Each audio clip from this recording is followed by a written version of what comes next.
പക്ഷേ ഒരു റമദാന്റെ 30 പകല് നോമ്പ് നോറ്റിട്ടും രാത്രി നിസ്കരിച്ചിട്ടും ഒന്നും പറയത്തക്ക ഒരു ഭക്തിയോ അല്ലെങ്കിൽ പറയത്തക്ക ഒരു ജീവിത മാറ്റമോ നിഷിദ്ധങ്ങളിൽ നിന്ന് വിട്ടു നിൽക്കാനോ പുതിയ നന്മകൾ ജീവിതത്തിലേക്ക് ചേർക്കാനോ ഒന്നും പറ്റുന്നില്ലെങ്കിൽ വേണ്ടമായൊന്നും ആലോചിച്ചിട്ടില്ല എന്നുള്ളതാണ് അതിൻ്റെ അടിസ്ഥാനപരമായ കാര്യം. അപ്പം അതുകൊണ്ട് നമ്മൾ അതിനെക്കുറിച്ച് നമ്മളൊന്ന് നന്നായി ചിന്തിക്കണം. അങ്ങനെ ആലോചിക്കുക എന്ന് പറയുന്നത്, അങ്ങനെ ആലോചിക്കുമ്പോൾ മാത്രമേ ഒരാളുടെ മനസ്സിലത് ഉണ്ടാവുള്ളൂ. അങ്ങനെ ചിന്തിക്കാൻ നമ്മളോട് പറയുന്നുണ്ട്. അതായത് ഇപ്പോൾ നമ്മൾ എപ്പോഴെങ്കിലുമൊക്കെ ഇങ്ങനെ ഒരാൾ രാത്രി ഉറങ്ങാൻ സമയത്ത് ഒരു പണ്ഡിതനോട് ചോദിക്കണം, ഞാൻ ഉറങ്ങാൻ സമയത്ത് ഞാൻ എന്ത് ചെയ്യും, ഇന്നിപ്പോൾ ഞാൻ എന്തൊക്കെ തെറ്റ് ചെയ്തു, ഇന്നിപ്പോൾ ഞാൻ എന്തൊക്കെ നല്ലത് ചെയ്തു എന്ന് ഞാനൊന്ന് ആലോചിച്ച് നോക്കുന്ന. അങ്ങനെ ഇപ്പം എനിക്കൊരു ശീലമായി എല്ലാ ദിവസവും. അങ്ങനെ ഒരു ശീലം ഉണ്ടാവുന്നത് തെറ്റാണോ എന്നൊരു പണ്ഡിതനോട് ആൾ ചോദിക്കുന്നു. അപ്പം അദ്ദേഹം ദീനിനെക്കുറിച്ചും നമ്മുടെ പരലോകത്തെക്കുറിച്ചും നമ്മുടെ നന്മതിന്മകളെക്കുറിച്ചൊക്കെ ചിന്തിക്കേണ്ട പ്രാധാന്യം അദ്ദേഹത്തിന് പറഞ്ഞു കൊടുക്കുന്നുണ്ട്. അപ്പോൾ പറയണം, ഒന്ന്, എന്താണ് എനിക്കുള്ളത്, ഞാനത് മരിച്ചാൽ എനിക്ക് എന്താ ഉണ്ടാവുക എന്ന് നമുക്ക് ആലോചിച്ച് നോക്കും. നിങ്ങൾ അന്ന് ആലോചിക്കുമ്പോൾ നമുക്ക് തരും, പഠിച്ചോനെ ഈ റമദാനും കൂടി ഒന്ന് കിട്ടിയാൽ മതിയായിരുന്നു, എന്നാലിപ്പോൾ ഇല്ല ഇതുവരെയുള്ള കുറവൊക്കെ ഈ റമദാനിലാണ് തീർക്കാം എന്ന് അപ്പം നമ്മുടെ മനസ്സിലേക്ക് വരും. അപ്പൊ എപ്പോഴാണ് ചിന്തിക്കേണ്ടത്, എനിക്ക് എന്തുണ്ട് നാളെ. യാ അയ്യുഹല്ലദീന ആമനു തഖുല്ലാഹ്, സത്യവിശ്വാസികളെ നിങ്ങൾ അല്ലാഹുവിനെ സൂക്ഷിക്കണം. വൽ തൻദുറു നഫ്സും മാ ഖദ്ദമത് ലിഗദിൻ വത്തഖുല്ലാഹ്, നാളേക്ക് വേണ്ടി എന്ത് ഞാൻ സമ്പാദിച്ചു വെച്ചിട്ടുണ്ട് എന്ന് ഓരോരുത്തരും ചിന്തിക്കണം. നിങ്ങൾ അല്ലാഹുവിനെ സൂക്ഷിക്കണം. ഇന്നല്ലാഹ ഖബീറും ബിമാ തഅമലൂൻ, നിങ്ങൾ എന്ത് ചെയ്തു എന്ത് ചെയ്തില്ല നിങ്ങളെക്കുറിച്ച് സൂക്ഷ്മമായി അല്ലാഹുവിനെ അറിയാമെന്നാണ്. അതുകൊണ്ടാണ് മഹാനായ ഉമർ റളിയല്ലാഹു അൻഹു പറഞ്ഞത്, ഹസിബു അൻഫുസകും ഖബ്ല അൻ തുഹാസബു, നിങ്ങൾ നിങ്ങളെക്കുറിച്ചൊരു വിചാരണ. അള്ളാന്റെ മുമ്പിൽ നിന്നിട്ട് പടച്ചോൻ, നമ്മുടെ ഹൃദയം മനസ്സിലാക്കിയ പടച്ചോൻ നമ്മുടെ കഴിഞ്ഞ കാലത്തെയും രാവും പകലും ജീവിത രഹസ്യങ്ങളും സമ്പാദ്യങ്ങളും കച്ചവടങ്ങളും എല്ലാം ഒരു പരിശോധനയ്ക്ക് വിധേയമാക്കി അള്ളാന്റെ മുമ്പിൽ നിൽക്കും മുമ്പ് നമ്മൾ തന്നെ നമ്മോട് ചോദിക്കുക. കാരണം നമ്മുടെ എല്ലാ രഹസ്യങ്ങളും നമുക്ക് അറിയാലോ. നിങ്ങൾ വിചാരണ ചെയ്യപ്പെടും മുമ്പ് ഒരു വിചാരണ സ്വന്തം നടത്തൂ. അത് നരകത്തിന്റെ മുന്നിൽ വെച്ചിട്ട് കാര്യമുണ്ടോ സഹോദരങ്ങളെ? ഖബറിൽ വെച്ചിട്ട് കാര്യമുണ്ടോ? നേരത്തെ ചിന്തിക്കുമ്പോഴല്ലേ അതിൽ എന്തെങ്കിലും ഒരു മാറ്റം പറ്റുള്ളൂ. വസിനു അൻഫുസകും ഖബ്ല അൻ തുസനു, നിങ്ങളെ തൂക്കും മുമ്പ് നിങ്ങൾ നിങ്ങളെ ഒന്ന് തൂക്കി നോക്കണം എന്നാണ്. ഫഇന്നഹു അഹ്വനു അലൈക്കും ഫിൽ ഹിസാബി ഗദൻ, നാളത്തെ വിചാരണ എളുപ്പമാകാൻ അത് നന്നാവും. നമ്മളെല്ലാവരും നമ്മളെപ്പറ്റി ഒരു വിചാരണ നടത്തിയിട്ട് പരലോകത്തേക്ക് ചെന്നാൽ അവിടുത്തെ വിചാരണ നമുക്ക് എളുപ്പമാകുമെന്നാണ്. അതുകൊണ്ട് അൻ തുഹാസിബു അൻഫുസകുമുൽ യൗം, ഇന്നലെ ആയിക്കോട്ടെ, ഇന്നെ നാം നമ്മെക്കുറിച്ച് ഒരു വിചാരണ നടത്തുകയാണ്. അങ്ങനെ ആ യൗമഇദിൻ തുഅറദൂന ലാ തഖ്ഫാ മിൻകും ഖാഫിയ, ഒരു രഹസ്യവും രഹസ്യമായി നിൽക്കാത്ത മറഞ്ഞു നിൽക്കാത്ത ആ ഒരു ദിവസത്തിന് മുമ്പ് ഒരു വിചാരണ നല്ലതാണെന്നാണ്. യഥാർത്ഥത്തിൽ അങ്ങനെ ഒന്ന് ചിന്തിച്ചു നോക്കൂ സുഹൃത്തുക്കളെ. എല്ലാ മനുഷ്യനും അള്ളാഹു സൃഷ്ടിച്ചത് നല്ല ആൾക്കാരായിട്ടാണ് അവൻ. അപ്പോൾ ഞാനെന്തിപ്പോൾ ഇങ്ങനെ ആയി എന്ന് വെച്ചാൽ അത് ഇന്നെങ്ങനെ കേടുവരാൻ വേണ്ടി വിധിച്ചതാണ് എന്ന് പറഞ്ഞ് സമാധാനിക്കുന്ന ആളുകൾ അങ്ങനെ ആരും ഇല്ല എന്നാണ്. ഫിത്രത്തല്ലാഹിലത്തി ഫത്രനാ സാലിഹ ലാ തബ്ദിൽ, എല്ലാ മനുഷ്യന്മാരും സൃഷ്ടിച്ചത് അള്ളാഹു ഒരേ പ്രകൃതിയിലാണ്. എല്ലാവർക്കും ഈ ലോകത്ത് നല്ല മനുഷ്യന്മാരായി പോകാൻ പറ്റുന്നതാണ് പറയുന്നത്.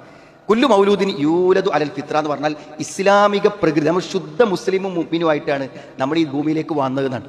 പിന്നെ നമ്മൾ തെറ്റായ വഴികളും തെറ്റായ വിശ്വാസങ്ങളും സ്വീകരിച്ചുകൊണ്ടാണ് ഒരു ദുഷിച്ച മനുഷ്യനായി ഒരു വഴിപിഴച്ചവനായി മാറുന്നത് എന്ന്. അപ്പം അള്ളാഹു നന്നാവാനുള്ള എല്ലാ കാരണവും നമ്മുടെ മുമ്പിൽ വെച്ച് തന്നിട്ടുണ്ട്. അത് നമ്മൾ എന്ത് ചെയ്യണം, ഉൾക്കൊള്ളണം എന്നാണ്. രണ്ട് വിഭാഗങ്ങളെക്കുറിച്ച് ഖുർആൻ എപ്പോഴും ചർച്ച ചെയ്യുന്നത്. ഒന്നെന്താണ്, ഈ സത്യങ്ങളെയും യാഥാർത്ഥ്യങ്ങളെയും ഒക്കെ നിരാകരിച്ചു പോകുന്ന ദുർമാർഗികളും അസത്യവാദികളും അവിശ്വാസികളുമായ ആളുകൾ. പിന്നെ കേൾക്കണീനനുസരിച്ച് ജീവിതത്തെ ഇങ്ങനെ നന്നാക്കി കൊണ്ടുപോകുന്ന ആൾക്കാർ. വശംസി വളുഹാഹ വൽഖമരി ഇദാ തലാഹ വന്നഹാരി ഇദാ ജല്ലാഹ വല്ലൈലി ഇദാ യഗ്ശാഹ വസ്സമാഇ വമാ ബനാഹ വൽ അർളി വമാ തുഹാഹ വനഫ്സിൻ വമാ സവ്വാഹ. ആകാശഭൂമികളുടെയും സൂര്യൻ്റെയൊക്കെ സൃഷ്ടിപ്പ് പറഞ്ഞിട്ട് അള്ളാഹ് പറയാണ്, ഞാൻ എന്ത് ചെയ്തു, ആകാശത്തുണ്ടാക്കി ഭൂമിനുണ്ടാക്കി, ഒരു മനസ്സിനെയും നാം സംവിധാനിച്ചു. ആ മനസ്സിലാണ് സുഹൃത്തുക്കളെ നമ്മുടെ പോരാട്ടം. എന്താണ് ആ മനസ്സിന്റെ പ്രത്യേകത? അധർമ്മത്തിനും ധർമ്മത്തിനും ഒരുപോലെ പ്രേരിപ്പിച്ചുകൊണ്ടിരിക്കുകയാണ് ആ മനസ്സ്. അപ്പൊ ആ തിന്മയുടെ പ്രേരണകൾക്ക് വശംവദരായി പോവാതെ നന്മയുടെ പ്രചോദനങ്ങൾ ഉൾക്കൊള്ളുകയാണെങ്കിൽ അത് അഫ്ലഹ മൻ സക്കാഹ, അവൻ വിജയിക്കും. അപ്പോൾ നമ്മളെ പണിയാണ്. അള്ളാഹു മനസ്സിനെ സംവിധാനിച്ചപ്പോൾ തന്നെ ഈ രണ്ട് പ്രചോദനങ്ങളെയും വെച്ചു. അതിൽ നല്ല ധാരണകളെയും നല്ല പ്രചോദനങ്ങളെയും നമ്മൾ മുന്നോട്ട് കൊണ്ടുപോകുക എന്നുള്ളതാണ്. പക്ഷെ ഈ ഒരു ചിന്ത ഉണ്ടല്ലോ, ഈ പറഞ്ഞൊരു ആലോചന, ഇത് നടത്തിയിട്ട് നമ്മളൊരു സ്വയം മാറ്റത്തിന് വിധേയമാകുന്നില്ലെങ്കിൽ അങ്ങനെ ഒരു ചിന്തക്ക് ജീവിതത്തിൽ അവസരം വരും. പക്ഷെ ആ അവസരത്തിൻ്റെ പ്രത്യേകത എന്താണെങ്കിൽ നമുക്ക് തീരുമാനമെടുത്ത് മടങ്ങാൻ പറ്റാത്തൊരു സന്ദർഭമായിരിക്കും അത്. അതെപ്പോഴാണ്? ഒന്നില്ലെങ്കിൽ മരണം, അല്ലെങ്കിൽ ജീവിതത്തിൽ മറ്റൊന്നിനും സാധിക്കാത്ത ഒരവസ്ഥ, അതല്ലെങ്കിൽ ഖബർ, അല്ലെങ്കിൽ പരലോകം. അവിടെ വെച്ച് അങ്ങനെ ചിന്തിക്കുന്നത് കൊണ്ടോ മാറുന്നതുകൊണ്ടോ ഒരു കാര്യമില്ലല്ലോ. അതുകൊണ്ട് ഇവിടുന്ന് തന്നെ മാറാൻ ശ്രമിക്കാം. ഈ സാധാരണഗതിയിൽ നല്ലവരെന്ന് പറയുന്ന ആളുകളുണ്ട്, ഞാൻ കുഴപ്പമില്ല, ഞാൻ ദീനിയായിട്ട് തന്നെ പോണത് എന്ന് പറയുന്ന ആൾക്കാരുണ്ട്. അവരെ തന്നെ പണ്ഡിതന്മാർ മൂന്നാക്കി തിരിച്ചിട്ടുണ്ട്. ഒന്ന് പറഞ്ഞാൽ എന്ത് പറഞ്ഞു കൊടുത്താലും അവരാ ചെയ്യണേന്ന് ഒരു മാറ്റം ഉണ്ടാവില്ല. നിസ്കരിക്കും ഒരു ഭാഗത്ത് എന്തെങ്കിലുമൊക്കെ ഹറാമും കൊണ്ടൊക്കെ ഉണ്ടാവും, അതങ്ങനെ പോകും. എത്ര കേട്ടാലും ആ ഹറാമു അതുപോലെ തുടരും, ആ നന്മകളും അയാൾ അതുപോലെ കൊണ്ടു നടക്കും. അങ്ങനത്തെ ആൾക്കാരാണ്. രണ്ടാമത്തെ വിഭാഗം ആളുകൾ എന്ന് പറഞ്ഞാൽ എന്താണ്? അവർ ചെറിയ ചില മാറ്റങ്ങൾക്കൊക്കെ അവരെന്ത് ചെയ്യും, മനസ്സുകൊണ്ട് തയ്യാറാകും. പക്ഷെ എന്നാൽ പോലും അവരതൊരു പൂർണ്ണതയിലേക്ക് വരാനോ ഉള്ളത് വർദ്ധിപ്പിക്കാനോ ഒന്നും അവർ തയ്യാറല്ല. എന്നാൽ മൂന്നാമത്തെ ഒരു വിഭാഗമുണ്ട്, അവരാണ് നന്നാവും. പിന്നെ കുറച്ച് കഴിഞ്ഞാൽ അതേ പഴയ മാറ്റണം, ഒന്ന് ഉഷാറായി വന്നിട്ട് പിന്നെ പഴയ പോലെ തന്നെ ആകും. റമദാനക്ക് മാത്രം മദ്യപാനം നിർത്തുന്ന ആൾക്കാരുണ്ട്, റമദാനക്ക് മാത്രം നിസ്കരിക്കുന്ന ആൾക്കാരുണ്ട്, റമദാനക്ക് മാത്രം ഖുർആൻ ഓതുന്ന ആൾക്കാരുണ്ട്. ചില സന്ദർഭം പിന്നെ അതിൽ നിന്ന് തിരിച്ചു പോകും. ഈ വരെ തിരിച്ചു പോവുക ഈ ഒരു അവസ്ഥയാണ് ഏറ്റവും ഭയാനകമായ ഒരു അവസ്ഥ. അതുകൊണ്ട് അതിലൊരു മാറ്റം ഉണ്ടാവാൻ നാം നല്ല ചില തീരുമാനങ്ങൾ എടുത്തിട്ട് മുന്നോട്ട് പോകണം. അതിലൊന്നെന്താ അറിയോ, നന്മയുടെ വഴിയിലേക്ക് നമ്മൾ മുന്നോട്ട് പോകാൻ തീരുമാനിച്ചാൽ, നമുക്ക് പറ്റൂല എന്നാണ് എല്ലാവരും പറയാം, തീരുമാനിച്ചാൽ അള്ളാഹു അതിനുള്ള പ്രതിഫലം നമുക്ക് നൽകും. തീരുമാനിച്ചാൽ മതി. അതിനൊരു ഇന്നല്ലാഹ കതബൽ ഹസനാത്ത് വസയ്യാത്ത്, അള്ളാഹ് നന്മ തിന്മകളെയൊക്കെ രേഖപ്പെടുത്തിനാണ്. എന്നിട്ടത് സുമബയ്യനതായിരിക്കും, പിന്നെ അത് വിശദീകരിച്ചു എന്നാണ്. പമൻ ഹമ്മ ബി ഹസനത്തിൻ ഫലം യഅമൽഹാ കതബഹ അല്ലാഹു ലഹു ഇൻദഹു. ഒരു നന്മ ഒരാൾ വിചാരിച്ചു, അത് പ്രവർത്തിച്ചില്ലെങ്കിൽ അയാൾക്കൊരു കൂലി ഹസനത്തൻ കാമിലാന്നാണ്, പൂർണ്ണമായൊരു നന്മ എഴുതപ്പെടുന്നതാണ്. ഈ ഹദീസ് എന്തിനാ പറഞ്ഞത്? നിങ്ങൾ നന്നാകണമെന്നൊരുത്തം വിചാരിച്ചാൽ മതി, അതിനെന്നെ കൂലിയെന്ന് പറയാനാണ്. അപ്പൊ സുഹൃത്തുക്കളെ, റമദാൻ വരാൻ പോവാണ്. ഞാൻ എന്തായാലും എൻ്റെ ജീവിതത്തിൽ ഒരു മാറ്റത്തിന് ഞാൻ തയ്യാറാവുകയെന്നില്ല. മാറാൻ നമ്മളെ അനുവദിക്കാത്തതിൻ്റെ ഒരു കാരണം പിശാചാണ്. ഇന്ന ശൈത്താനലക്കും അദുവൻ ഫത്തഖിദുഹു അദുവ. അപ്പൊ നന്നാവുക എന്ന് പറഞ്ഞാൽ അതൊരു പോരാട്ടമാണ്.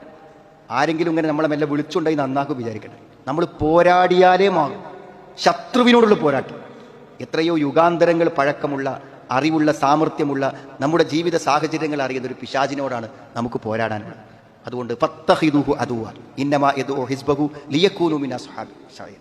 നിങ്ങൾ നരകത്തിന്റെ ആളുകളാകാൻ വേണ്ടി അവൻ നിങ്ങളെ നിരന്തരം പ്രബോധനം ചെയ്തുകൊണ്ടിരിക്കാൻ, വിളിച്ചുകൊണ്ടിരിക്കാൻ. അതുകൊണ്ട് സുഹൃത്തുക്കളെ, ഒരു പോരാട്ടത്തിനുള്ള സന്ദർഭമായി, സമയമായിട്ടാണ് ഇത്തരം ഒരു സന്ദർഭത്തെ നമ്മൾ കാണേണ്ടതെന്നാണ്. ശൈത്താനെ സംബന്ധിച്ചിടത്തോളം എല്ലാ പ്രചോദനങ്ങളും പ്രേരണകളും നിന്ന് കൂടെ നിന്നിട്ട് അവസാനം എന്താണ് പിശാച് പറയാ? വഖാല ശൈത്താനു ലമ്മാ ഖുദിയൽ അംർ. കാര്യങ്ങൾ തീരുമാനിക്കപ്പെടുമ്പോൾ പിശാച് പറയും, ഇന്നല്ലാഹ വഅദകും വഅദൽ ഹഖ്.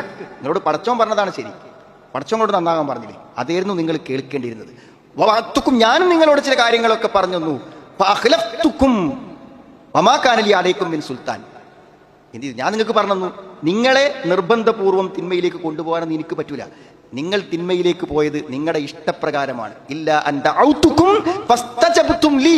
ഞാൻ നിങ്ങളെ വിളിക്കുക മാത്രമേ ചെയ്തിട്ടുള്ളൂ, ഞാൻ വിളിച്ചപ്പോൾ നിങ്ങൾ എൻ്റെ കൂടെ വന്നു എന്നാണ്. അപ്പൊ സുഹൃത്തുക്കളെ, വർഷങ്ങൾ പിന്നിട്ടാലും ഈ തോന്നിയാസവിനെ ഒഴിവാക്കരുതേന്ന് വിചാരിച്ചിട്ട് ശൈത്താൻ നമ്മളെ പിന്നാലെ നടന്ന് നമ്മളെ പ്രചോദിപ്പിച്ച് പ്രേരണ നൽകി പിന്നാലെ വന്നുകൊണ്ടിരിക്കാൻ. അപ്പൊ ആ പിശാചിനോടുള്ള ഒരു പോരാട്ടം പ്രഖ്യാപിക്കാതെ നമുക്ക് തിരിച്ചു നടക്കാൻ പറ്റൂല എന്നാണ്. അതുകൊണ്ട് ഫലാ തലൂമുനി വലൂമു അൻഫുസക്കും. നിങ്ങൾ എന്നെ പറയണ്ട, നിങ്ങൾ എന്നെ കുറ്റപ്പെടുത്തണ്ട, എന്നെ ആക്ഷേപിക്കണ്ട, നിങ്ങൾ നിങ്ങളെ തന്നെ ആക്ഷേപിച്ചാൽ മതി എന്നാണ്. നിങ്ങൾ പിഴച്ചതിന്റെ കാരണം നിങ്ങൾ തന്നെയാണെന്ന്. അതുകൊണ്ട് സുഹൃത്തുക്കളെ, മാറുക, ഒന്ന് മനസ്സിന്റെ ഉള്ളിലേക്ക് കൊടുക്കുക. എന്തായാലും മാറാതെ എനിക്ക് പറ്റൂല. എന്തുകൊണ്ട് മാറാതിരിക്കാൻ പറ്റൂല? ഒന്നാമത്തെ ഒരു കാര്യം എന്താ പറയുക, ഇവിടെ നമുക്ക് മാറിയില്ലെങ്കിലും മാന്യനായി ജീവിക്കാൻ പറ്റും, മാറിയില്ലെങ്കിലും മാന്യനായി ജീവിക്കാൻ പറ്റും. എത്ര സ്വകാര്യ ജീവിതത്തിൽ മദ്യപാനികളായ ആളുകളുണ്ട്, നാട് വിട്ടുപോയി വിദേശ നാടുകളിൽ പോയി വ്യഭിചാരം പൂർത്തിയാക്കി വരുന്ന ആളുകളുണ്ട്, എത്ര സ്വകാര്യതകളിൽ സാമ്പത്തിക തട്ടിപ്പ് നടത്തുന്ന ആളുകളുണ്ട്. പക്ഷെ പുറത്തൊക്കെ അവർ നല്ല മുഖങ്ങളല്ലേ, അങ്ങനെ ഇവിടെ ജീവിക്കാൻ പറ്റും. എന്നാൽ പരലോകത്ത് നിൽക്കുമ്പോ തന്നെ മുഖത്തേക്ക് നോക്കിയാൽ അറിയാം, ചില മുഖങ്ങൾ വെളുത്ത് പ്രശോഭിക്കും, ചില മുഖങ്ങൾ കറുത്ത്, ഏറ്റവും കറുത്ത ഇരുട്ടിന്റെ കഷ്ണം വെട്ടിവെച്ച പോലെ ഉണ്ടാവും. അവിടുന്ന് മറച്ചിക്കാൻ പറ്റില്ല. അതുകൊണ്ട് ഈ കുപ്പായം അഴിയും. ഞാൻ മാറിയില്ലെങ്കിൽ ഞാൻ മാനം കൊടുക്കും. അതന്നെ നമ്മൾ ആദ്യം. ഇവിടുത്തെ ഈ മുഖം നമുക്ക് അവിടെ നഷ്ടപ്പെട്ടു പോകും. അതുകൊണ്ട് മാറാതിരുന്നാലും മാന്യനാകാൻ ഇവിടെ പറ്റും, മാറാതിരുന്നാലും മാന്യനാകാൻ അവിടെ പറ്റൂല. രണ്ടാമത്തെ ഒരു കാര്യം തരൂ, നമ്മൾ ചെയ്യുന്ന തെറ്റ് നമ്മളിൽ പരിമിതമല്ല. നമ്മൾ ചെയ്യുന്ന തെറ്റ് നമ്മളിൽ പരിമിതമല്ല. നമ്മൾ ചെയ്യുന്ന തെറ്റ് നമ്മുടെ കുട്ടികളെ ദീനിനെ ബാധിച്ചിട്ടുണ്ട്. അവർ ദീനിന്റെ രംഗത്ത് റെഡിയായി വരാതിരിക്കാൻ കാരണം നമ്മുടെ അലസതയാണ്, നമ്മുടെ കണിശതയില്ലായ്മയാണ്, നമ്മുടെ നിസ്കാരത്തിലെ കൃത്യതയില്ലായ്മയാണ്. നമ്മുടെ മക്കൾ പോലും നരകത്തിൽ പോയത് നമ്മളെ മാതൃകയാക്കുന്നവർക്കൊരു മാതൃകാ ജീവിതം നമ്മൾ നൽകാത്തത് കൊണ്ടാണ്. ഈ സമൂഹത്തിൽ എല്ലാവരെയും, കുടുംബത്തെയും ഭാര്യയെയും മക്കളെയും എല്ലാവരെയും ബാധിക്കുന്നതാണ്. അവലമ്മ അസ്വാബതുകും മുസീബ ഖദ് അസബ്തും മിത്ലൈഹാ ഖുൽതും അന്നാ ഹാദാ ഖുൽ ഹുവ മിൻ ഇൻദി അൻഫുസികും ഇന്നല്ലാഹ അലാ കുല്ലി ഷൈഇൻ ഖദീർ. എന്തേ ഞങ്ങൾക്ക് ഇങ്ങനെയൊക്കെ വരാന്നാണ് അവർ ചോദിച്ചത്. അതൊക്കെ നിങ്ങളെ കാരണം കൊണ്ട് തന്നെ നിങ്ങൾക്ക് വന്നതാണെന്നാണ് മറുപടി. അതുകൊണ്ട് നമ്മൾ ഗൗരവമായിട്ട് ചിന്തിക്കുക. നമ്മൾ മാറാതിരിക്കുന്നുള്ള ദോഷം നമ്മളെ സംബന്ധിച്ചിടത്തോളം മാത്രമല്ല, അത് പല ആളുകളെയും ബാധിച്ചു കൊണ്ടിരിക്കുമെന്നാണ്. നബി പറഞ്ഞു 5 കാര്യങ്ങൾ സംഭവിക്കുന്നത് 5 കാര്യങ്ങളെ കൊണ്ടാണെന്നാണ്. ഏതൊക്കെയാണ് റസൂൽ എന്ന് ചോദിച്ചു. നബി പറഞ്ഞു, മാ നഖല ഖൗമുൻ അൽ അഹ്ദ്. കരാറ് ആളുകൾ ലംഘിക്കാൻ തുടങ്ങിയാൽ സല്ലല്ലാഹു അലൈഹിം അദുവഹു, അവിടെ ശത്രുവിന് അവരുടെ മേൽ ആധിപത്യം കൊടുക്കും. നമ്മൾ ചില കരാറുകളിലാണ് ജീവിക്കുന്നത്. അത് നമ്മൾ പാലിക്കാതിരുന്നാൽ ശത്രുക്കൾ നമ്മുടെ മേൽ ആധിപത്യം നടത്തും. അതേപോലെ തന്നെ വമാ ഹക്കമു ബിഗൈരി മാ അൻസലല്ലാഹ്, അല്ല വിധിക്കാത്തത് കൊണ്ട് ഇറക്കാത്തത് കൊണ്ട് അവർ വിധിക്കാൻ തുടങ്ങിയാൽ ഇല്ല ഫശാഫിഹിമുൽ ഫഖർ, അവരിൽ ദാരിദ്ര്യം പടരുന്ന. അള്ളാന്റെ കൽപ്പനകളെ അള്ളാഹിനെ വിധികർത്താവായി സ്വീകരിക്കാതിരിക്കുമ്പോൾ ദാരിദ്ര്യം വരും. വല ലഹറത്ത് ഫീഹിമുൽ ഫാഹിഷ, അവരിൽ ഫാഹിഷത്ത് വ്യഭിചാരം അവരിൽ വ്യാപിച്ചു, തിന്മകൾ വ്യാപിച്ചു. ഇല്ല ഫശാഫിഹിമുൽ മൗത്ത്, ആകസ്മികമായ മരണങ്ങൾ വർദ്ധിക്കുന്നതാണ്. ഈ അനാശ്വാസ പ്രവർത്തനങ്ങൾ വർദ്ധിക്കുമ്പോൾ തീരും ഈ മരണങ്ങൾ വർദ്ധിക്കുന്നതാണ്. ഒരു കണക്കിൽ വായിച്ചു, വയസ്സായ ആൾക്കാരെക്കാളും മരിക്കുന്ന ചെറുപ്പക്കാരാണെന്ന് പറയുന്നത്. പ്രായമായ ആളുകളെക്കാളും മരണസംഖ്യ ഇപ്പോൾ ചെറുപ്പക്കാർക്കാണ് ശതമാനം കൂടുതൽ എന്ന് പറയുന്നത്. ഈ അനാശ്വാസ്യതകൾ കൂടുമ്പോൾ മരണം നിങ്ങളിൽ വ്യാപകമാകും. പിന്നെ വല തഫഫു അൽമിക്കിയാൽ, അവർ അടത്തത്തിലും തൂക്കത്തിലും കൃത്രിമം കാണിക്കുക. കൃത്രിമമില്ലാതെ ആരെങ്കിലും അളവ് നിർണ്ണയിക്കുന്നുണ്ടോ സുഹൃത്തുക്കളെ? ഇല്ലാ മുനിഉ അന്നബാത വഉഖിദു ബിസ്സിനീൻ, അവർക്ക് കൃഷികൾ മുടങ്ങും, അതേപോലെ തന്നെ ദാരിദ്ര്യം വരുന്നതാണ്. ഇതൊക്കെ നബി സല്ലല്ലാഹു അലൈഹി വസല്ലം. അപ്പോൾ തെറ്റുകൾ നമ്മളെ മാത്രമല്ല ബാധിക്കുന്നത്, മറ്റുള്ളവരെ കൂടെ ബാധിക്കുന്നതാണെന്നാണ്. പിന്നെ നാം ആലോചിക്കേണ്ട കാര്യം സുഹൃത്തുക്കളെ, നാം ചെയ്യുന്ന തെറ്റുകൾ നമ്മൾ തന്നെ ഏറ്റെടുക്കേണ്ടി വരുന്നു. നമ്മൾ ചെയ്യുന്ന തെറ്റുകൾ നമ്മളിലേക്ക് തന്നെ തിരിച്ചു വരും. അതൊന്നും ഏറ്റെടുക്കാൻ ഒരാൾ ഉണ്ടാവില്ല എന്ന് നമ്മൾ മനസ്സിലാക്കണം. ഒരു 10 രൂപ നിങ്ങൾക്ക് ഇന്ന് സമ്പാദ്യമായി കിട്ടിയാൽ ആ 10 രൂപയിൽ എത്ര പേർക്ക് പങ്കുണ്ട്, എത്ര പേർക്ക് അവകാശമുണ്ട്, എത്ര പേർക്ക് വേണ്ടി നമ്മൾ ചെലവാക്കണം എന്ന സുഹൃത്തുക്കളെ, ഇന്ന് ഈ ജുമാക്ക് വന്നില്ലേ, കുറച്ച് നേരത്തെ വന്ന ആൾക്കാരുണ്ട്, ഒരു അൽക്കഫൊക്കെ ഓതിയിരുന്ന ആൾക്കാരുണ്ടാവും, ബാങ്കിന് മുമ്പ് എത്തിയ ആൾക്കാരുണ്ടാവും. ആ പ്രതിഫലം ഉണ്ടല്ലോ, അത് നിങ്ങൾ വീട്ടിൽ കൊണ്ടേ കൊടുക്കണ്ട, ഭാര്യയ്ക്ക് കൊടുക്കണ്ട, മക്കൾക്ക് കൊടുക്കണ്ട. അത് നമുക്ക് മാത്രമുള്ളതാണെന്ന് നമ്മൾ ആലോചിക്കണം. സൗകര്യം കിട്ടുകയാണെങ്കിൽ നമ്മളെല്ലാവരും സൂറത്തുൽ മുഅ്മിനൂന്റെ അവസാന ഭാഗം ഒന്ന് വെറുതെ ഓതിയാക്കിയാൽ മതി. ഹത്താ ഇദാ ജാഅ അഹദഹുമുൽ മൗത്ത് ഖാല റബ്ബിർജിഊൻ. ഈ അലസമായ ജീവിതത്തിൽ അവസാനം മരണം വരുമ്പോൾ പടച്ചോനെ മടക്കിക്കൊണ്ടാണെന്നാണ് ഞാൻ പറഞ്ഞത്. അപ്പം മടക്കിക്കൊണ്ട, എനിക്കിപ്പോൾ ബോധ്യപ്പെട്ടു, ഞാൻ ചിന്തിച്ചു ഉൾക്കൊണ്ടു, മാറണമെന്ന് മനസ്സിലായി, അതുകൊണ്ട് ഇനി എനിക്ക് സമയം തന്നാൽ അതായിരിക്കും ശരിക്കൊരു ജീവിതം എന്നാണ്. ലഅല്ലി അഅമലു സാലിഹൻ ഫീമാ തറക്തു, ചെയ്യാതെ പോയിട്ടുണ്ട് കുറെ, അതൊക്കെ ഞാൻ ചെയ്യാമേന്നാണ്. കല്ല ഇന്നഹ കലിമത്തുൻ ഹുവ ഖായിലുഹ, അതിങ്ങനെ പറഞ്ഞുകൊണ്ടിരിക്കും, ഞാൻ നന്നാകാന്ന് പറയും. എത്ര വട്ടം പറഞ്ഞത്? അതിനിപ്പം മോനെ തിരിച്ചു വിട്ടാലും അവൻ അത് പറഞ്ഞുകൊണ്ടിരിക്കുന്ന ഒരു വാക്കാണ് അവൻ. വമിൻ വറാഇഹിം ബർസഖുൻ ഇലാ യൗമി യുബ്അസൂൻ, ഇവിടുത്തെ സമയം അവസാനിച്ചു, ഇനിയുള്ള ജീവിതം ബർസഖിലാണ്, അവിടെയാണ് ഇനി ജീവിക്കാനുള്ളത് എന്നാണ്. ഫഇദാ നുഫിഖ ഫിസ്സൂർ ഫലാ അൻസാബ ബൈനഹും യൗമഇദിൻ വലാ യതസാഅലൂൻ, കാഹളത്തിലൂതിയാൽ പിന്നെ ബന്ധങ്ങളില്ല. എത്രയോ കാലം മുമ്പ് മരിച്ചുപോയ വാപ്പാനിമ്മാനെയൊക്കെ കാണുമ്പോൾ ഒരു മൈൻഡും ഇല്ല സുഹൃത്തുക്കളെ, ഒരു പരിഗണനയില്ല. കാരണം അവിടെ ആർക്കും ആരെയും എല്ലാവർക്കും അവനാൻ്റെ കാര്യം തന്നെ ഉണ്ടാവും, എടുക്കാൻ മാത്രം. ആരും ആരെ പറ്റി ചിന്തിക്കൂല. അപ്പോൾ നമ്മൾ ആലോചിക്കുക, ഈ ഓട്ടത്തിനിടക്ക് എവിടെയെങ്കിലും തട്ടിത്തടന്ന് വീണ് അള്ളാഹുവിലേക്ക് തിരിച്ചു ചെല്ലുമ്പോൾ എനിക്കെന്തുണ്ട് എന്നൊന്ന് മനസ്സ് തട്ടി ആലോചിച്ചാൽ ഈ കൊല്ലത്തെ റമദാൻ നമുക്ക് ഉപകാരപ്പെടും. റമദാന്റെ മുമ്പ് തന്നെ നമ്മൾ സമയങ്ങൾ ക്രമീകരിക്കും, പള്ളിയിലെത്താനുള്ള സാവകാശങ്ങൾ ഉണ്ടാക്കും, ഖുർആൻ ഓതാനും ദീന് പഠിക്കാനും നോമ്പ് ആത്മാർത്ഥമായി നിർവഹിക്കുവാനുള്ള സന്ദർഭങ്ങളും സമയങ്ങളും ഒക്കെ നമ്മൾ ഉണ്ടാക്കും. അതുകൊണ്ട് ഒറ്റ കാര്യമുള്ളൂ, ഒന്ന് ആലോചിക്കണം, ഈ റമദാനും അങ്ങനെ കടന്നു പോകരുതേ എന്നൊന്ന് ആലോചിച്ചാൽ മാത്രം മതി. ആ ആലോചന ഹൃദയത്തിൽ തട്ടിയാൽ, അത് നമ്മളെ സ്വാധീനിച്ചാൽ, ആ ചിന്ത മനസ്സിൽ തട്ടിയ നിമിഷം നമ്മുടെ മാറ്റത്തിന്റെ സമയമാണ്. അങ്ങനെ ഒന്നും ഉണ്ടായിട്ടില്ലെങ്കിൽ മരണം വരെയും ഒരു മാറ്റം നമുക്കാർക്കും ജീവിതത്തിൽ പ്രതീക്ഷിക്കാവതല്ല എന്ന് മനസ്സിലാക്കുക. അങ്ങനെയുള്ള ഒരു സ്വയം വിചാരണക്കും ആത്മവിചിന്തനത്തിനും സ്വയം തിരിച്ചറിവിനും ഒരാലോചനക്കും ഒരു മാറ്റത്തിനും അള്ളാഹു നമുക്ക് എല്ലാവർക്കും തൗഫീഖ് പ്രദാനം ചെയ്യുമാണ്. നമുക്ക് നീട്ടിക്കിട്ടുന്ന ആയുസ്സിന്റെ മഹത്വവും നമുക്ക് അനുവദിച്ചു കിട്ടുന്ന ഓരോ നിമിഷങ്ങളുടെയും ഓരോ ദിവസങ്ങളുടെയും ഓരോ വർഷങ്ങളുടെയും വിലയും യഥാർത്ഥത്തിൽ നമ്മൾ മനസ്സിലാക്കേണ്ടതുണ്ട്. ത്വൽഹ റളിയല്ലാഹു അൻഹു പറയുന്ന അദ്ദേഹത്തിൻ്റെ ഒരു സംഭവം അദ്ദേഹം നബി സല്ലല്ലാഹു അലൈഹി വസല്ലം ഉണർത്തിയത് നമുക്ക് ഹദീസുകളിൽ സ്വഹീഹായി വന്ന ഹദീസുകളിൽ കാണാൻ പറ്റും. അന്ന റജുലൈൻ ഖദിമ അല റസൂലില്ലാഹി സ്വല്ലല്ലാഹു അലൈഹി വസല്ലം, 2 ആളുകൾ നബി സ്വല്ലല്ലാഹു അലൈഹി വസല്ലമയുടെ അടുക്കൽ വന്നു. വകാന ഇസ്ലാമുഹുമാ ജമീഅൻ, അവർ രണ്ടുപേരും ഒന്നിച്ചാണ് ഇസ്ലാമിലേക്ക് വന്നത്. മുമ്പ് ജൂതന്മാരായിരുന്ന 2 ആളുകൾ ഇസ്ലാം മതം സ്വീകരിക്കുകയാണ്. വകാന അഹദുഹുമാ അശദ്ദു ഇജ്തിഹാദ മിൻ സ്വാഹിബിഹി, അതിൽ ഒരാൾ നന്നായി ഇസ്ലാമിൻ്റെ മാർഗത്തിൽ യുദ്ധവും ജിഹാദും ഒക്കെ നടത്തുന്ന ഒരാളാണ്. അങ്ങനെ ഫഗസൽ മുജ്തഹിദു മിൻഹുമാ ഫസ്തുഷീദ, അങ്ങനെ ആ ജിഹാദ് നടത്തുന്ന വ്യക്തി ഷഹീദായി. അങ്ങനെ അതിനുശേഷം അദ്ദേഹം അതിൽ മരണപ്പെടുകയും രണ്ടാമത് അദ്ദേഹത്തിൻ്റെ കൂടെ വന്ന ഇസ്ലാം സ്വീകരിച്ച ആള് തുമ മക്കസൽ ആഖർ ബഅദഹു സന, 1 വർഷം കൂടെ അയാൾക്ക് ജീവിക്കാൻ അവസരം കിട്ടുകയും ചെയ്തു. സുമ്മ തൂഫിയ, പിന്നെ അദ്ദേഹവും മരണപ്പെട്ടു. ത്വൽഹ റളിയല്ലാഹു അൻഹു പറയുന്നത്, ഞാൻ പിന്നീട് എൻ്റെ സ്വപ്നത്തിൽ കാണുകയുണ്ടായി, സ്വർഗത്തിൻ്റെ വാതിൽക്കൽ ഈ 2 വ്യക്തികളും നിൽക്കുന്നതായിക്കൊണ്ട്. വഖദ് ഖറജ ഖാരിജു മിനൽ ജന്ന, അപ്പോൾ സ്വർഗത്തിൽ നിന്നും ഒരാൾ പുറത്തേക്ക് വന്നു, ഒരു മലക്ക് പുറത്തേക്ക് വന്നു. എന്നിട്ട് അതിനലില്ലതി തൂഫിയ അവസാനമായി മരണപ്പെട്ട ആൾക്ക് സ്വർഗത്തിലേക്ക് പോകാൻ അനുമതി നൽകുകയാണ് ചെയ്തത്. അത് കഴിഞ്ഞതിന് ശേഷമാണ് ആ രക്തസാക്ഷിയായിട്ടുള്ള ആൾക്ക് രണ്ടാമതാണ് സ്വർഗത്തിലേക്ക് പോകാൻ അനുമതി നൽകുന്നത് എന്നാണ്. ഈ സംഭവം കൂടെയുള്ള സഹാബത്തിനോട് പറഞ്ഞപ്പോൾ അവർക്ക് ഭയങ്കര അത്ഭുതമുണ്ടായി. കാരണം രക്തസാക്ഷിയായ ഒരാൾ വൈകിയും അല്ലാത്ത ആൾ പിന്നീട് ഒരു വർഷം കൂടെ ജീവിച്ച വ്യക്തി ആദ്യവും സ്വർഗത്തിലേക്ക് പോയതിനെക്കുറിച്ച് അവർ നബി ഇസ്ലാസ്മയോട് ചോദിച്ചു. നമ്മൾ കാണുന്ന സ്വപ്നങ്ങളൊന്നും പ്രവാചകൻ ഇസ്ലാസ്മ വഹിയിലൂടെ സാക്ഷാത്കരിക്കാതെ അംഗീകരിക്കാതെ അതൊന്നും യാഥാർത്ഥ്യമാവില്ലല്ലോ. നബി ഇസ്ലാസ്മ പറഞ്ഞു, നിങ്ങൾ എന്തിനാണ് അതിൽ അത്ഭുതപ്പെടുന്നത്? എന്തിനാണ്? രക്തസാക്ഷിക്ക് ശേഷം ഒരു വർഷം കൂടെ അയാൾ ജീവിച്ചുവല്ലോ. അതെ, അദ്ദേഹം ജീവിച്ചിട്ടുണ്ടെന്ന് സഹാബത്ത് സമ്മതിച്ചു. അപ്പൊ ഒരു വർഷം കൂടെ കിട്ടുമ്പോൾ ഒരു റമദാൻ കൂടെ അയാൾക്ക് കിട്ടിയില്ലേ?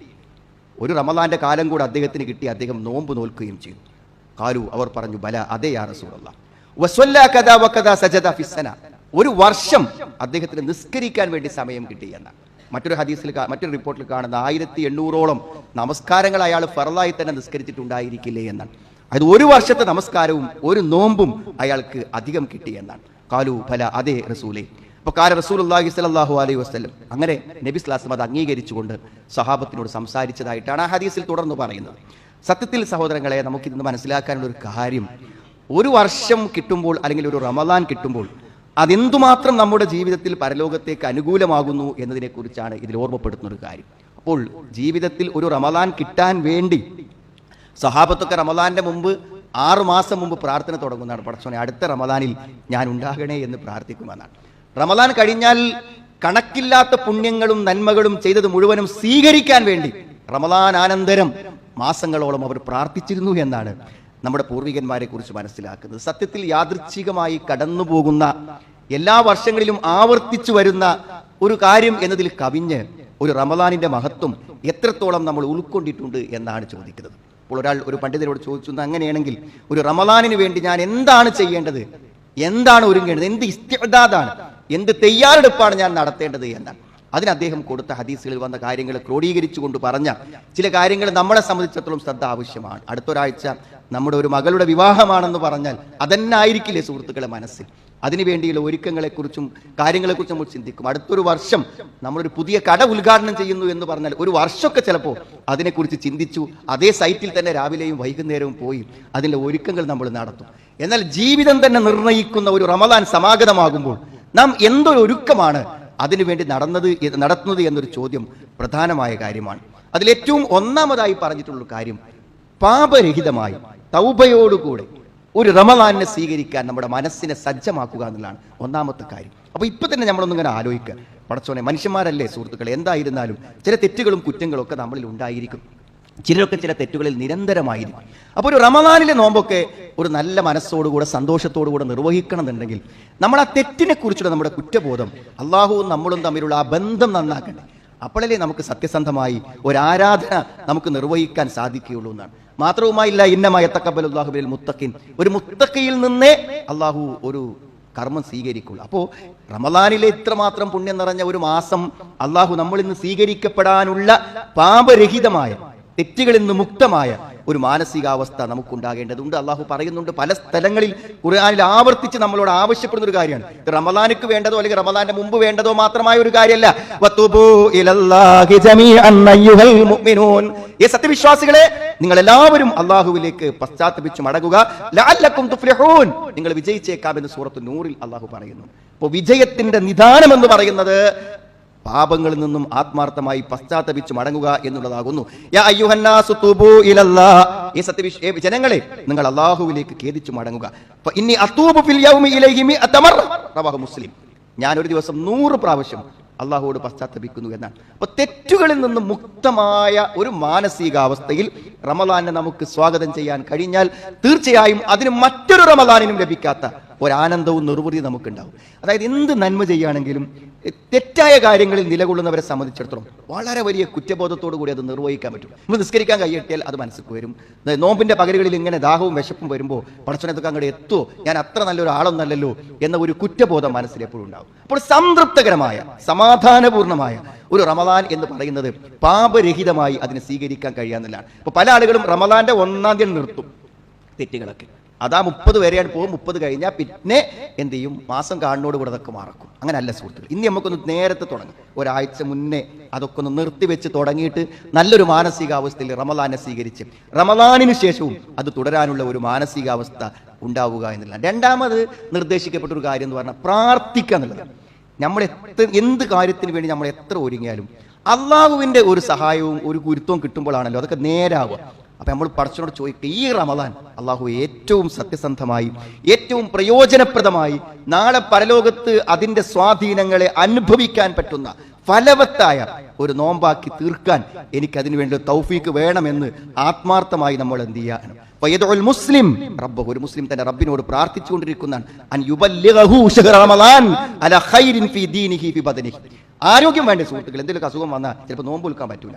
ആരോഗ്യപരമായും അതേപോലെ തന്നെ ദീനീപരമായും ഹൈറായ ഒരു നോമ്പ്, ഇതുവരെ ഇല്ലാത്ത ഹൈറായ ഒരു റമദാൻ ഈ റമദാൻ എനിക്ക് നൽകണം എന്ന് ആത്മാർത്ഥമായി പ്രാർത്ഥിക്കാൻ നമ്മൾ എന്ത് ചെയ്യണം അള്ളാഹു. അതേപോലെ തന്നെ ആ രാത്രി നമസ്കാരങ്ങൾ അതൊക്കെ ജമാഅത്തായി തന്നെ നിർവഹിക്കാൻ, വിശുദ്ധ ഖുർആനുമായുള്ള ബന്ധം കൂടുതൽ ശക്തമാക്കാനൊക്കെ ഒരു തൗഫീഖ്, ഒരു മനസ്സ്, ഒരു സാഹചര്യം തരാൻ വേണ്ടി അള്ളാഹു. ആരെങ്കിലുമൊക്കെ എന്തെങ്കിലുമൊക്കെ കുടുംബത്തിൽപ്പെട്ട ആൾക്കാർക്ക് എന്തെങ്കിലുമൊക്കെ ബുദ്ധിമുട്ടോ പ്രശ്നങ്ങളൊക്കെ വന്നാൽ ചിലപ്പോൾ നമ്മൾ അതിലങ്ങോട്ട് ബുദ്ധിമുട്ടി പോകും. ഒരു റമദാന്റെ പകലിൽ ഒന്നും ചെയ്യാൻ കഴിയാതെ നമുക്ക് ചിലപ്പോൾ അങ്ങനത്തെ ഒരു സാഹചര്യം ഇല്ലാതിരിക്കാൻ നമ്മളൊന്നും വരൂല എന്ന് വിചാരിക്കുക. ഒന്നും വരാതിരിക്കട്ടെ എങ്കിൽ പോലും അള്ളാഹിനോടൊന്ന് പറയണ്ടേ, അങ്ങനത്തെ ഒരു സ്വസ്ഥമായ സമാധാനപൂർണ്ണമായ ഒരു റമദാൻ എനിക്ക് വേണം എന്ന് ആത്മാർത്ഥമായ ഒരു പ്രാർത്ഥന. അതാണ് രണ്ടാമതായി പറഞ്ഞൊരു കാര്യം. പിന്നെ എന്തായാലും മൂന്നാമത് പറഞ്ഞൊരു സംഗതി, റമദാൻ വരുമ്പോൾ ഒരു സന്തോഷം ഉണ്ടായിക്കോട്ടെ മനസ്സിലേക്ക്. റമദാൻ വരിക എന്ന് പറയുമ്പോൾ ഒരു ഇടങ്ങേറ് മനസ്സിക്ക് വരരുത് എന്നാണ്. നമ്മുടെ നിത്യവൃത്തികളും ഭക്ഷണവും കാര്യങ്ങളും സാഹചര്യങ്ങളും ജോലിക്കും ഒക്കെ പ്രത്യേകിച്ചും നല്ലൊരു വേനൽ കാലമാണ്, മഴയില്ലാത്ത ഒരു വേനൽക്കാലത്താണ് റമദാൻ വരും. ഒരു സന്തോഷം വേണമെന്നാണ്. അതാണ് ഞാൻ സൂറത്ത് യൂനുസ് എന്ന് തുടക്കത്തിൽ ഓതിയ ആയത്താണ് ഇവിടെ ഓതിയത്. ഖുൽ ബിഫദ്ലില്ലാഹി വബിറഹ്മതി ഫബിദാലിക ഫൽയഫ്റഹു. അള്ളാഹുവിന്റെ ഔദാര്യമാണ് ഖുർആൻ, കാരുണ്യമാണ് ഖുർആൻ, അതുകൊണ്ട് നിങ്ങൾ സന്തോഷിക്കണം. അപ്പൊ ഖുർആൻ കൊണ്ട് സന്തോഷിക്കുക എന്ന് പറഞ്ഞാൽ ഷഹ്റു റമളാൻ അല്ലദീ ഉൻസില ഫീഹിൽ ഖുർആൻ, ഖുർആൻ ഇറങ്ങിയ മാസമാണ് റമളാൻ എന്ന് പറഞ്ഞാൽ. അപ്പൊ ഖുർആൻ ഇറങ്ങിയ മാസം ഖുർആൻ കൊണ്ട് സന്തോഷിക്കുന്ന ഒരാളെ സംബന്ധിച്ചിടത്തോളം ഖുർആനിന്റെ മാസം വരുമ്പോൾ അതിനെ എങ്ങനെയാണ് അവൻ സന്തോഷത്തോടു കൂടെ അല്ലാതെ സ്വീകരിക്കാന്നല്ല. ഒരു സന്തോഷം റമളാൻ വരുമ്പോഴുള്ള ഒരു സന്തോഷം, ഒന്ന് നേരത്തെ പറഞ്ഞ പോലെ ധാരാളം പുണ്യങ്ങൾ നിറഞ്ഞു നിൽക്കുന്ന ഒരു മാസമാണ്. ആ പുണ്യം മുഴുവനും ചെയ്യാൻ അവസരം കിട്ടുക എന്ന് പറഞ്ഞാൽ അതൊരു സന്തോഷമല്ലേ. അതാക്കും റമളാൻ ഷഹ്റു മുബാറക്, അനുഗ്രഹീതമായ റമളാൻ ഇതാ നിങ്ങൾക്ക് വരാൻ പോകുന്നു. ഫറളല്ലാഹു അസ്സ വജല്ല അലൈക്കും സിയാമ, അള്ളാഹു നിങ്ങൾക്ക് നോമ്പ് നിർബന്ധമാക്കി. ഒരു നോമ്പിന്റെ കൂലി എത്ര സുഹൃത്തുക്കളെ? 70 വഴി ദൂരം നരകത്തുനിന്ന് ഒരാളെ അകറ്റിക്കൊണ്ടുപോകാൻ ഒരു നോമ്പിന് പറ്റും. അങ്ങനത്തെ 30 നോമ്പാണ്. അത് റമളാനിലെ നോമ്പ് എന്ന് പറഞ്ഞാൽ അതിനേക്കാളും പുണ്യമുള്ള ഒരു നോമ്പല്ലേ. മാത്രമല്ല തുഫ്തഹു ഫീഹി അബ്വാബുസ് സമാ, ആകാശത്തിന്റെ വാതിലുകൾ തുറക്കപ്പെടും. വതുഗ്ലഖു ഫീഹി അബ്വാബുൽ ജഹീം, നരകത്തിന്റെ കവാടങ്ങൾ അടക്കപ്പെടും. വതുഗല്ലു ഫീഹി മർദതു ശയാത്തിൻ, പിശാചുക്കൾ ബന്ധിക്കപ്പെടും. ലില്ലാഹി ഫീഹി ലൈല, ആ റമളാനിന്റെ ഒരു മാസത്തിൽ ജീവിക്കാൻ കഴിഞ്ഞാൽ അതിലൊരു രാത്രി കിട്ടും. ഏതാണ് ആ രാത്രി? ഖൈറും മിൻ അൽഫി ശഹർ, ഒരു മാസം, പിന്നെ 1000 മാസത്തെക്കാളും ശ്രേഷ്ഠമായ ഒരു രാവുണ്ട് അതിൽ. മൻ ഹുരിമ ഖൈറഹ ഫഖദ് ഹുരിമ, ആദ്യത്തെ നന്മ ഒരാൾക്ക് നഷ്ടപ്പെട്ടാൽ അവൻ എന്ത് ചെയ്തു? എല്ലാം നഷ്ടപ്പെട്ടവനായി എന്നാണ്. അത്രയും ശ്രേഷ്ഠമായ ഒരു റമളാൻ വരുന്നു എന്ന് പറയുമ്പോൾ ഒരു സന്തോഷം നമ്മളെ സംബന്ധിച്ചിടത്തോളം ജീവിതത്തിൽ മറ്റൊന്നുകൊണ്ടും നേടാൻ പറ്റാത്ത പിന്നെ നേട്ടങ്ങൾ ഉണ്ടാക്കുന്ന വിശുദ്ധ ഖുർആൻ ഇറങ്ങിയ പരിശുദ്ധമായ മാസം. മാത്രമല്ല സുഹൃത്തുക്കളെ, ചരിത്രത്തിൽ തന്നെ വലിയ പ്രാധാന്യമുള്ള ഒരു കാര്യമാണ്. നമ്മൾ സന്തോഷം മനസ്സിക്ക്, ഈ മുസ്ലിം ഇസ്ലാമൊക്കെ പറയുമ്പോൾ തന്നെ നമുക്കൊരു സന്തോഷമല്ലേ. ഇസ്ലാമിന്റെ വിധി നിർണയമായ ഒരു യുദ്ധം നടന്നത് ഈ മാസത്തിലാണ്, ബദർ. ഒരു മുസ്ലിമിനെ സംബന്ധിച്ചിടത്തോളം ഏറ്റവും അധികം അവന്റെ മനസ്സിനെ വികാരം കൊള്ളിക്കുന്ന ഒരു സന്ദർഭമായിരുന്നു.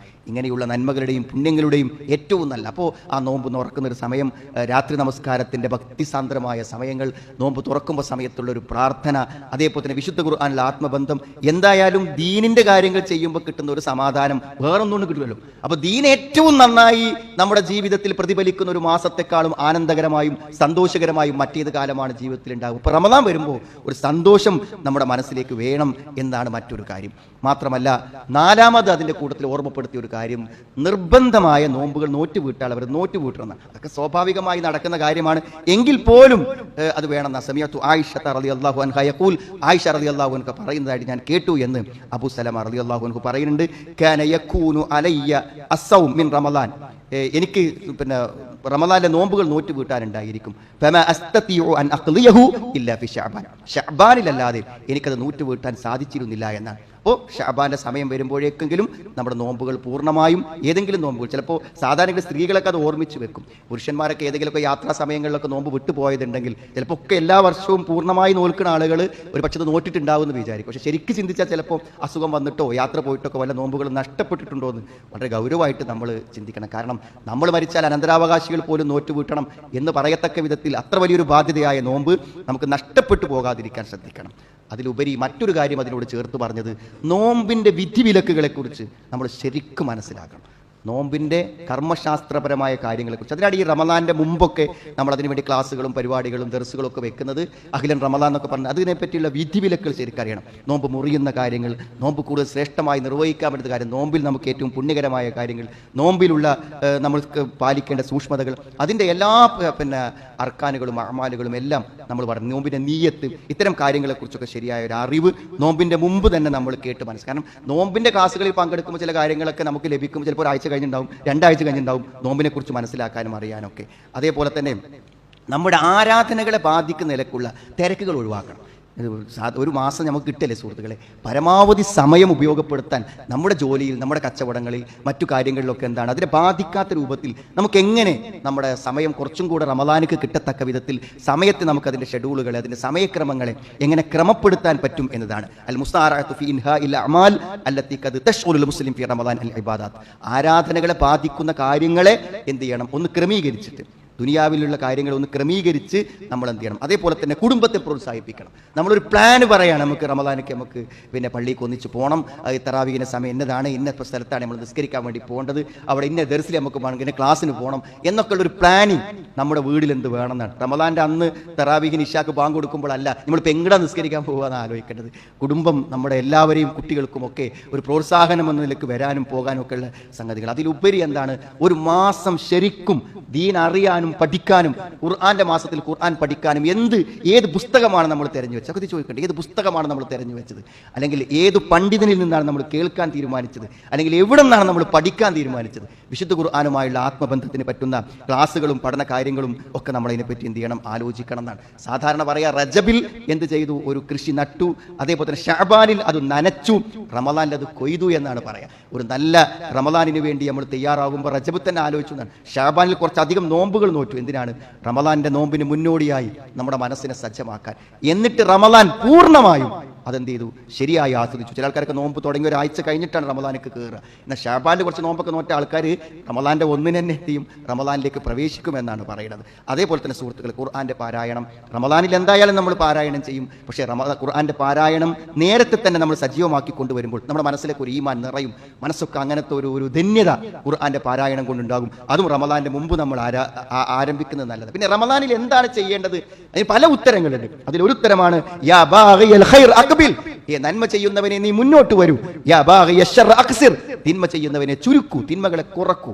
തിന്മകളെ വെട്ടിച്ചുരുക്കുവാനും നന്മകളെ വർദ്ധിപ്പിക്കുവാനുമുള്ള തയ്യാറെടുപ്പാണ് നോമ്പിലുള്ളത്. അതിനുള്ള ഒരു മാനസിക ഒരുക്കം നമ്മൾ എന്ത് ചെയ്യണം, നേരത്തെ തന്നെ തുടങ്ങാന്നുള്ളതാണ്. ഏറ്റവും ചുരുക്കി പറഞ്ഞാൽ ഇന്നു തന്നെ നമ്മുടെ മനസ്സിൽ ഒരു ടൈം ടേബിൾ, റമദാന്റെ 30 രാപ്പകലുകൾക്ക് വേണ്ടിയുള്ള കൃത്യമായ ഒരു ടൈം ടേബിൾ നമ്മൾ ഉണ്ടാക്കി അതനുസരിച്ച് നമ്മൾ മുന്നോട്ട് പോകുമ്പോൾ ഒരു പക്ഷേ ഒരുക്കത്തോടെ നാം സ്വീകരിക്കുന്ന ഈ റമദാനും ഒരുക്കങ്ങളില്ലാതെ കടന്നുപോയ റമദാനുകളും തമ്മിൽ വളരെ വലിയ വ്യത്യാസങ്ങൾ ഉണ്ടായിരിക്കും. റമദാനിൻ്റെ ഏറ്റവും പുണ്യകരമായ നമ്മുടെ പരലോകത്ത് സ്വർഗ്ഗതരകങ്ങളെ തീരുമാനിക്കുന്ന, നന്മകളേറെ ജീവിതത്തിലേക്ക് ചേർത്ത് വെക്കാൻ പറ്റുന്ന, നമ്മുടെ മാനസിക അവസ്ഥകളിൽ അത്ഭുതകരമായ മാറ്റങ്ങൾ സൃഷ്ടിക്കുന്ന ഈ ഒരു പരിശുദ്ധ റമദാനിൻ്റെ അതിൻ്റെ പൂർണ്ണാർത്ഥത്തിൽ പൂർണ്ണ പ്രതിഫലത്തോടുകൂടെ നല്ല ഈമാനോടുകൂടെ സ്വീകരിക്കുവാനും അനുഷ്ഠിക്കുവാനും അള്ളാഹു നമുക്ക് എല്ലാവർക്കും തൗഫീഖ് പ്രദാനം ചെയ്യുമാണ്.